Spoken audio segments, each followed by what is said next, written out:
안녕하세요. 한울국어학원 김소희 원장이에요.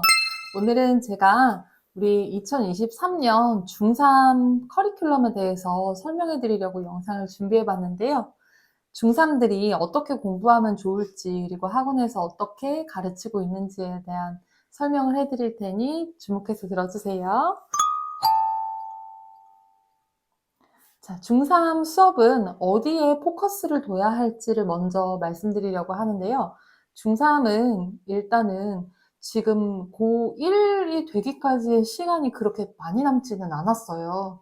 생각보다 고등학생은 빠르게 다가오고 고등학교 1학년부터는 그게 바로 곧 모든 점수들이 대입에 반영이 되는 입시 실전이기 때문에 우리가 해야 될 게 좀 많아지고 그때부터는 실수를 하면 안 되는 그런 상황이 되고 있어서요.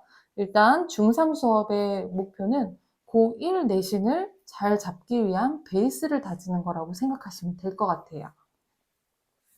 그래서 지금 우리 중3들이 잘하고 있는지, 지금 본인의 위치를 어떻게 파악하면 좋을지를 보면요. 일단 판단 기준으로 어머님들이 삼으시는 것들이 요 정도 이렇게 있는데요. 학교별 내신을 보면 우리 아이는 국어는 다 올 A예요. 다 잘하고 있어서 점수가 좋아요. 이런 말씀들을 많이 하시는데요. 사실 국어 점수만 가지고 이렇게 국어가 괜찮은지를 판단하기에는 조금 어렵다고 보시면 돼요. 중학교에서 물론 이제 시험 난이도에 따라서 좀 차이는 있지만 학교별로 시험이 중학교 때는 90에서 100점 사이였던 학생들이 보통 고등학교에 진학하는 순간 50점에서 100점 사이로 점수가 굉장히 많이 차이가 나는 거를 볼 수가 있어요. 그리고 중학교 내신 이 지역 거의 이제 서초구 지역의 평균 점수가 국어는 80점대 중반 정도가 되고 있는데 고등학교, 서초구 고등학교들의 평균 국어 점수는 학생들이 분명히 더 열심히 공부를 하고 공부를 많이 했을 거예요. 하지만 60점대에서 70점대의 평균 점수를 보여주고 있거든요. 그렇다는 건 고등학교에 가서 잘 하려는 목적이라면 조금 더 신경 써서 국어 공부를 해야 된다는 걸 알려주고 있는 거라고 생각하시면 되세요. 그리고 책을 많이 읽어요. 우리 아이는 책을 많이 읽으니까 국어 성적이 잘 나올 거 아닌가요? 책을 이만큼 읽으면 국어 점수가 잘 나오겠죠 하고 말씀하시는 어머님들도 굉장히 많이 계세요. 근데 사실 책 읽기하고 국어 점수는 그렇게까지 상관관계가 없는 경우가 많아요. 생각보다 책 읽기 자체를 많이 한다고 해서 서울대, 연고대에 간다기보다는 아이의 사고력이나 그리고 공부의 수준, 그리고 공부의 양 자체가 책 읽기에 비해서 대입을 결정하는 경우가 훨씬 더 많은 편이에요. 근데 물론 책 읽기는 상대적으로 이제 시간이 있는 중학교 시절에 많이 읽어놓으면 도움이 물론 많이 될 것 같아요. 그리고 어머님들이 또 하시는 말씀 중에 우리 아이는 국어 괜찮아요. 계속 논술학원 다녔어요. 논술 공부 계속 했어요. 라고 말씀하시는 분들 계신데요. 사실 논술 수업과 논술 학원, 그리고 국어 진도는 그렇게 크게 관계가 없는 경우가 많아요. 그러니까 국어와 논술은 엄연히 따지면 아예 별개의 다른 과목이라고 생각하시면 되세요. 게다가 이제 우리가 생각하는 이 근처 학원들, 논술 학원들이라면 논술이라기보단 독서 논술, 그리고 독서를 통해서 활동을 하는 수업을 하는 경우가 많이 있어서 그걸 가지고 국어 실력이나 성적을 판단하기에는 조금 무리가 있을 것 같아요. 이제 3학년이 된 친구들이 가장 뭘 먼저 공부를 해놔야 되는지도 알아두시면 좋겠죠. 일단 제일 처음으로 보이시는 고등 내신 국어, 수능 국어 모두 잘하기 위해서는 문학 갈래별 세부 개념이 가장 중요하다고 볼 수 있습니다. 고등학교 내내 가장 많이 배우게 될 영역이 문학이기도 하고요. 수능에서도 비중이 굉장히 큰 영역이에요. 그래서 문학 갈래별 세부 개념을 먼저 안 다음에 그 개념을 적용할 수 있는 훈련을 해놓으면 좋을 것 같아요.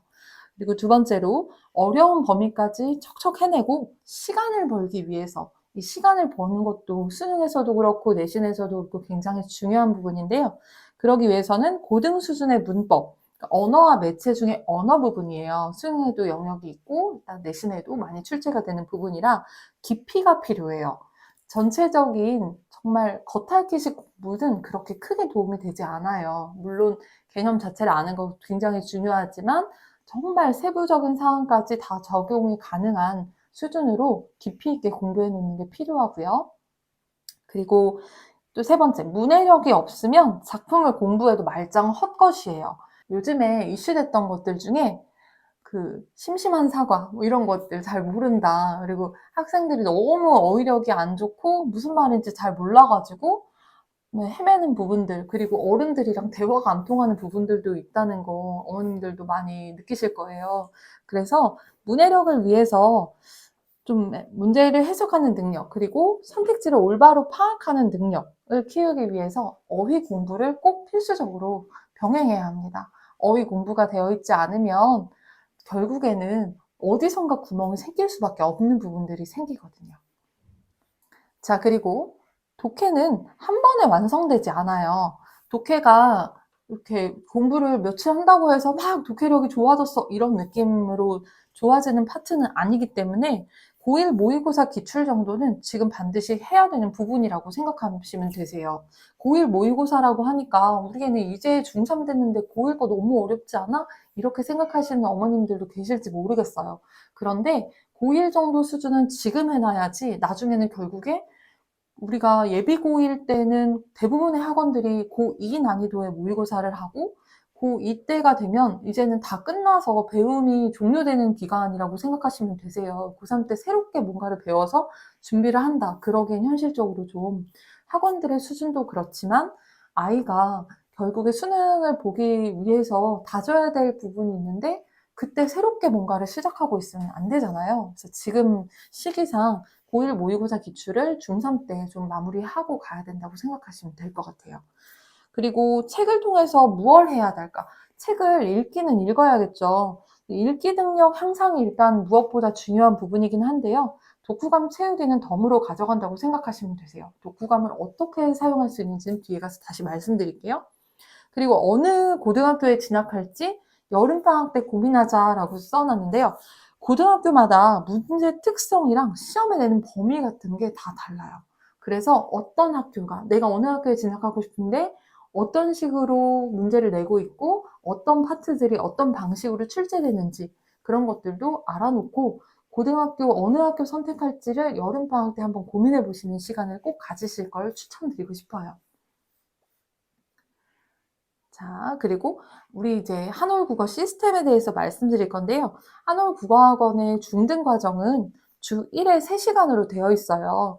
왜 3시간씩이나 하나요? 이렇게 말씀하시는 어머님들도 계시고 가끔 1시간 반으로 2번으로 나눠서 오면 안 될까요? 이렇게 말씀하시는 어머님들도 계세요.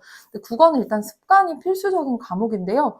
더 적은 시간으로 국어 공부의 습관 잡기는 현실적으로 어려워요. 해야 될 파트들이 굉장히 많거든요.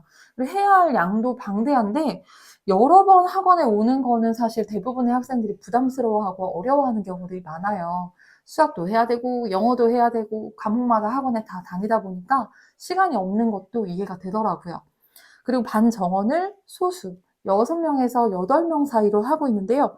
한 반에 인원이 20명, 30명 되는 수업은 담당 선생님의 관리가 어려워요. 학교 인원도 요즘에 굉장히 적잖아요. 근데 그거보다 더 많은 학생들을 선생님이 꼼꼼하게 관리하신다? 이건 조금 어려운 일이에요. 그리고 담당 선생님이 아이에 대해서 잘 아는 것이 실력 향상에 무엇보다 중요한 부분이기도 하고요. 자, 그리고 숙제와 테스트에 대한 부분인데요. 어머님들이 상담하실 때 꼭 여쭤보시는 부분이 숙제가 많은가요? 숙제가 많으면 우리 아이는 할 수가 없어요. 숙제가 많은 학원 다니다가 질려버려서 국어를 안 하겠다고 해요. 이런 말씀들을 은근히 많이 하세요. 근데 숙제 양은 저희는 그렇게까지, 중등 수업에서는 그렇게까지 많은 편은 아니에요. 같은 문제를 100문제, 200문제 이렇게 풀려가지고 질리게 하는 공부는 그만해야 해요. 이거 우리 고3 때까지 계속 아이들 공부시켜야 되는데 그렇게 해서 질려버리면 진짜 하기 싫은 과목 되면 안 되는 거거든요. 그리고 완벽한 이해, 그리고 자기 것으로 만드는 과정이 중요하다고 생각하는 편이에요. 이제 저희 학원 커리큘럼에 대해서 말씀드릴 건데요. 자, 먼저 문학이 1시간이에요. 3시간 중에 1시간이니까 비중이 굉장히 큰 편이죠. 이제 문학은 고등국어 개념 중심으로 들어가요. 근처 고등학교들이 배우는 교과서에 실제 수록된 그런 지문으로 배운 개념을 적용하는 훈련을 한다고 생각하시면 되세요. 그냥 뭐 아무 개념이나 가지고 공부를 하는 게 아니라 고등학교와 실제 수능에 활용되는 개념들 위주로 수업을 진행하고 있어요. 그리고 문법은 또 1시간이에요. 3시간 중에 문법도 1시간이니까 비중이 크죠. 고등국어 문법 범주뿐만 아니라 언어와 매체 범주, 고등국어 문법 범주는 언어와 매체 전체 범주의 3분의 1 정도밖에 되지 않아요. 그래서 언어와 매체 전체 범주도 해놓으면 나중에 시간을 굉장히 벌 수 있고 많이 유리해질 거예요. 수능에서의 유리함을 위해서 전체 범주를 하는 거기도 하고요. 뭐 근처 학교들, 고등학교들에서는 문법을 과목 이름으로 해놓지 않더라도 그 안에서 많이 내는 편이기도 하고 문법 전 범위를 가지고 수업을 고등학교 1학년 때부터 나가야 하는 학교들도 있어요. 부교재를 쓴다거나. 그래서 최소 한 번에 전체 문법 정리는 굉장히 중요한 상황이라고 생각하시면 되실 것 같아요. 그리고 이제 문법의 중고등학생들이 가장 두려워하는 부분이기도 한데 한올에서 3년 중학생 시기를 보낸 친구들은 최소 6번 이상 문법을 반복하면서 굉장히 익숙해져 있고 어려움이 없어요. 근데 이게 안 돼 있다. 그러면 지금부터라도 최소 한 번의 전체 문법 정리는 아주 중요할 것 같아요. 네, 그리고 다음으로 나머지 1시간 중에 30분은 어휘 수업이에요. 문해력이 어휘력에서 출발하잖아요. 그래서 문제를 올바르게 해석하는 능력을 키우기 위해서도 그렇고 문제에 어휘를 담은 문제들이 고등학교 1, 2, 3학년 문제에 두루두루 출제가 되고 있어요. 뭐 똑같은 말의 뜻을 가진 거를 고르는 것부터 한자성어에서부터 그리고 고유어나 한자어들도 고르게 출제되는 부분이라서 이런 것들을 좀 꾸준히 연습을 해서 다지기를 해놓는 거 꼭 필요할 것 같아요. 근데 요즘 아이들이 어휘를 스스로 뭐 영어 단어 외우듯이 공부하는 건 너무너무 힘든 일이거든요. 그래서 선생님이랑 수업을 하고 그걸 바탕으로 다음 시간에 또 시험을 봐요. 근데 이게 막 그렇게 부담스럽진 않아요. 우리 아이들이 그래도 한국어 네이티브잖아요. 그래서 어느 정도는 쉽게 하는 편이에요. 근데 이게 또 쌓이면 양 자체가 무시 못하게 많이 어휘력이 좋은 아이가 되어 있을 거예요. 네 번째로 수업의 마지막 내용은 독해예요. 독해를 30분을 하는데 고1 내신에 나오는 독해 수준도 굉장히 이 근처 학교들은 높은 편이에요. 상문고 같은 경우 예시로 써놨는데 고3 기출지문 중에 최고 난이도 지문을 선별해서 고1 내신 시험에 출제하셨던 경우들도 많고 물론 그 이상의 굉장히 높은 난이도도 출제된 적이 있었어요. 세화고도 고3 EBS 부교재 중에 최고 난이도 지문으로 묶어서 부교재로 쓴다든지 내신에 출제하신다든지 이런 경우들이 많았기 때문에 독해력은 지금 꼭 올려놔야 되는 부분 중에 하나라고 생각하시면 될 것 같아요. 독서는 수업 내용은 아니에요. 어머님들이 이제 독서도 독후감 체크해 주시냐? 독후감 체크는 해요. 그래서 첨삭해서 돌려드릴 건데 독후감도 학교 독후감 양식에다가 써서 제출을 하라고 하거든요. 각 학교 홈페이지에 보면 독후감 양식이 다 나와 있어서 학교마다 다르게 되어 있어요. 거기다가 이제 독후감을 써오는 건데 독서를 가지고 뭐 제대로 읽었는지 체크를 하시냐 이런 질문들도 하세요. 근데 저희가 그 정도까지는 체크하진 않아요. 저는 그 아이들이 진짜 무슨 내용을 다 외울 정도로 책을 읽는다기보다는 독서는 습관이라고 생각해요. 습관을 좀 잘 들여서 내가 양질의 책을 골라서 읽을 수 있고 내가 필요한 책을 평생 어떻게 보면은 독서는 가져가야 되는 부분이기도 하잖아요. 고입에 주는 영향이 좀 있어요. 물론 자사고, 외고, 입시에서. 근데 그건 이제 독후감도 독후감 자체가 들어간다기보다는 독후감을 써왔던 훈련이 뭐 자소서를 쓰는데 영향을 줄 수 있다거나 아니면 독후감을 써놓은 그 목록들이 내 생기부에 있거든요. 그 독서 내가 읽었던 책들 목록이 이렇게 나와 있어서 이제 입시에 도움을 받을 수도 있겠죠. 그리고 대입에도 주는 영향이 좀 있는데 이제 진로 활동이나 생기부 기록할 때 이제 활동하는 것 등 그런 것들을 책을 활용한 활동들을 적는 경우들이 좀 있어요. 그래서 독서 자체는 중요하지만 뭐 국어 공부에 그렇게까지 영향을 많이 미치는 부분은 아니다. 어머님들이 체크해 주셔야 되는 부분이지만 국어 학원에서 서비스 정도로 해드린다 하고 말씀드리고 싶고요. 학교별 내신 대비를 시험 전마다 해요. 학교별로 내신반을 재편성해서 4주에서 5주가량 내신 대비 기간이 있는데 이때는 정규반을 멈추고 내신 대비 체제로 들어가요. 이때 이제 선생님이 바뀔 수가 있어요. 제가 얼마 전에도 이제 어떤 어머니께서 연락을 주셔서 우리 아이 선생님이 너무 많이 바뀐다 이런 얘기를 하셨어요. 근데 선생님이 너무 많이 바뀌는 이유는 일단 아이가 들어온 시점이 이제 겨울학기 끝나는 시점에 이제 새 학기 들어갈 때 이제 입학을 해서 새 학기 들어가면서 반이 새롭게 이제 그 학교별로 편성이 되는 경우에 선생님이 바뀌어요. 근데 아이가 또 요일을 바꿔달라고 한번 했던 적이 있거든요. 요일을 바꾸면 그 선생님의 시간이 그 똑같은 수업이 열려 있으면 다행인데 진도 많은 같은 반이 없을 때는 선생님이 바뀌게 될 수도 있어요. 근데 그게 피치 못할 경우에 뭐 간혹 있는 경우지 대부분의 아이들은 똑같은 선생님이 계속 수업하시는 경우가 가장 많아요. 물론 이제 고등학생들은 좀 더 그렇겠죠. 한올국어 연간 중3 커리큘럼을 좀 정리를 해봤는데요. 일단 12월, 1월, 2월, 지금은 2월이에요. 영상을 촬영하고 있는 시기에는 우리가 중등 총정리를 하고 있고 중등 국어의 끝을 이제 달리고 있어요. 고전문학을 하고 있는데요. 고전문학부터 시작한 건 아니고 현대문학을 다 끝내고 현대문학은 충분히 반복을 했어요. 그런 다음에 고전문학을 들어간 거고 고전문학은 고난도예요. 그런데 고전문학이 어렵거나 재미없어요, 힘들어요 이런 친구들은 지금 없어요. 왜냐하면 고전문학이라도 고난도인데 재미있게 설명을 해주시고 계시고 난이도가 낮아요. 그래서 맛보기 형식으로 고전문학 하고 있다고 생각하면 되시고요. 그리고 중등 문법을 전체 범주를 전체 정리하고 있어요. 이게 이제 문법을 중등식으로 보는 마지막 단계이기 때문에 한올에서 중1 때부터 수업을 들었던 친구들은 6바퀴째 문법을 돌고 있는 거예요.